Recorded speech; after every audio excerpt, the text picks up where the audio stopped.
for coming. We're expecting a bit more people to come soon, so it's going to fill up.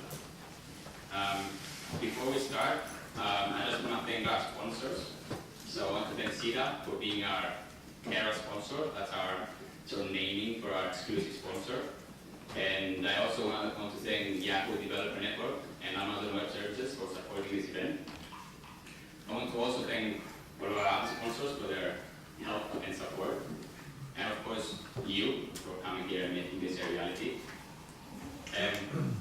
I'd like to introduce Professor Marios Dikiakos, who is the chairman of the Department of Computer Science in the university. He will talk a bit and say hello to you.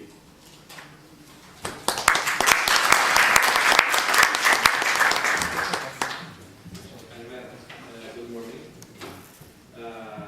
We are hosting this event. We are very happy to have you with us here at the University of Cyprus on the premises. Recently, a few weeks ago, the INSEAD, which is a top business school in Europe, in collaboration with Cornell University and the Intellectual Property Organization of the United Nations, published the Global Innovation Index report 2013. This is published every year and provides a ranking of different countries regarding their innovation potential. In this index, Cyprus is numbered in the rank of 27, so it's the 27th country in terms of innovation potential worldwide. What this means is that we're not lost. And I'm saying this because what everybody agrees is that future growth will come in the global economy, and global economies will come from innovation. And innovation is the main factor that will determine how and where future jobs will be created. So the importance of innovation cannot be emphasized enough. Now, how do we achieve innovation? If we see the most successful innovation example throughout the world, namely Silicon Valley, and study this paradigm, we will find out that innovation is successful where we have an ecosystem, when we have different factors that collaborate together and help nurture new ideas, new businesses. One part of this ecosystem are the universities, the research universities. So we claim that we are a research university. We are quite successful with highly competitive research in Europe. And therefore, we are very delighted to have Michalis and Elena coming to our department and asking to host this event. Because we, as a university and as a department, we want to help any efforts like this one and provide any support that we can have, that we can provide. So I would like to welcome you again, to wish you every success in this event. I would like to congratulate all the volunteers that put their time and effort for this event to succeed. And I think in the times we live and in given the negative messages that we get from our politicians and from the TV and from what is going on, the work of these volunteers is really an important factor for being optimistic about the future of this country. So again, thank you very much for being here, and I wish you again all success.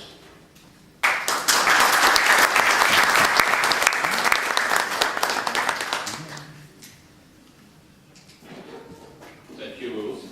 We only have 3 rules. Each team should be 5 people max. And all your code should be fresh. Should write here. And we should all have fun. So the prizes for today, tomorrow, we have the grand prize, which is 2 AR drones impact, but I'm not, thank you. We have 5 Raspberry Pis for the best hardware project provided by the Cyprus Society. We have a mentorship by Cocoon Creations for the best mobile app. Michalis, thank you. And we also have hosting provided by CETANet for the best web project. We also have a special prize today, which we call the Startup Prize, and it's a place for the team with the most marketable project. This is an opt-in prize, so you have to register for this. CIIM, which is the Chartered Institute of Management, Cyprus Institute of Management, sorry, they're starting a new accelerator program for startups in Cyprus, and they kindly provided a place for the team with the most marketable project, which is going to be judged by 2 of their team, Princess Plastiras, which is here, and Dr. Giovanna Iodou, who is the director of CIIM. So I think that's all. Now, what we want you to do now is you should come here, a person from each team, and just talk briefly, like 1 or 2 minutes, what you're going to build, so that everyone knows about it. There's no judging or nothing. Just if you want to come here and just explain your idea. No one. You don't have any ideas. Yeah. It's very informal. No one's going to say anything here. No? No? Okay. Okay. Dr. Alexander Palatis has his idea to explain.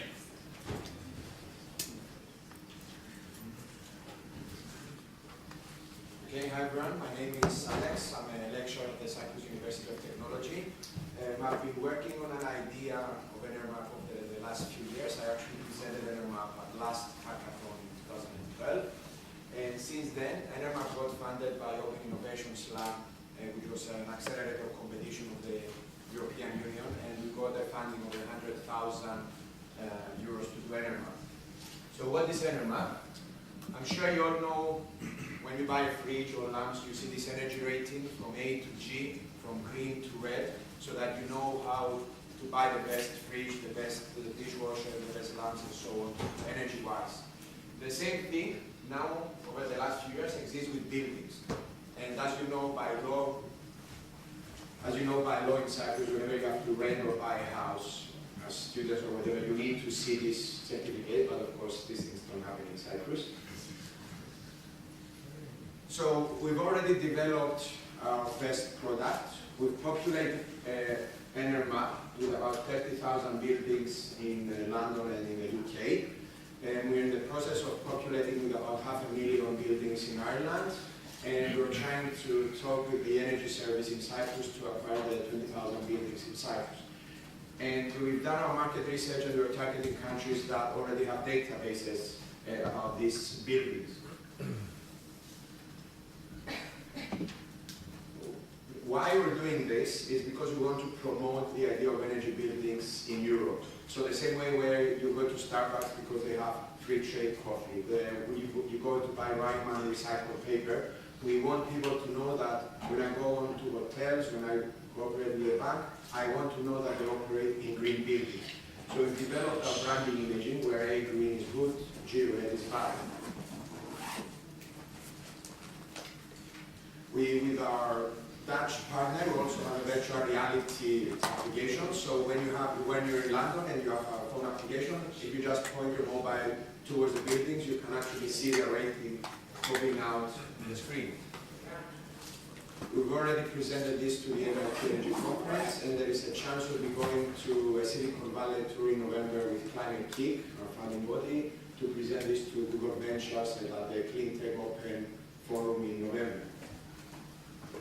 So, to what we would like to do this weekend, we are not an IT company, it's more of a marketing branding company. So any IT, I'm not an expert in IT. One of our hypotheses is that in countries where they don't have essential databases, people will be willing to upload their own certificates. And this is what we want to develop over this weekend, is to test this hypothesis. If we have a Facebook app will people go and say, I live in a B building, I live in a G building, so that they can see that they're in the top 10% of their city, they're in the 10% worse in their city? Do I operate better than my friends, and so on? So if you like the idea, this is what we like to work with you, to develop this very small, like hypothesis testing Facebook app to test our hypothesis. Thank you.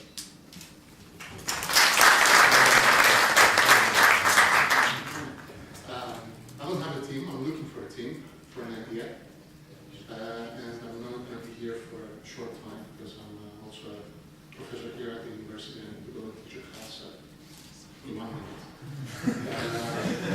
So the idea is that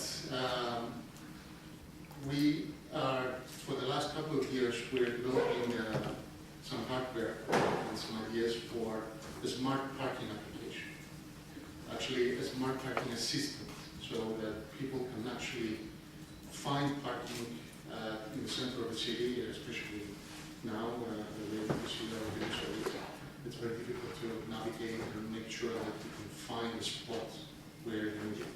The idea is that we can provide you with the information if a parking is free or not, but at this point we don't have the mobile app to help the user utilize this idea, this information.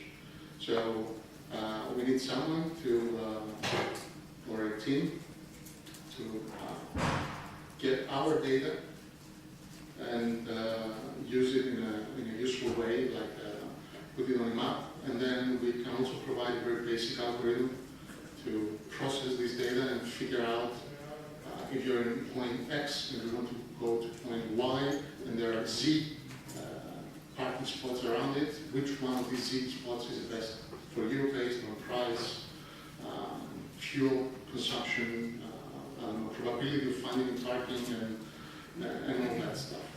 So if you're interested in this idea and you have the time, obviously you do over this weekend, we can provide you with the input data and the algorithms, and then you can do the processing, and we can get some product out.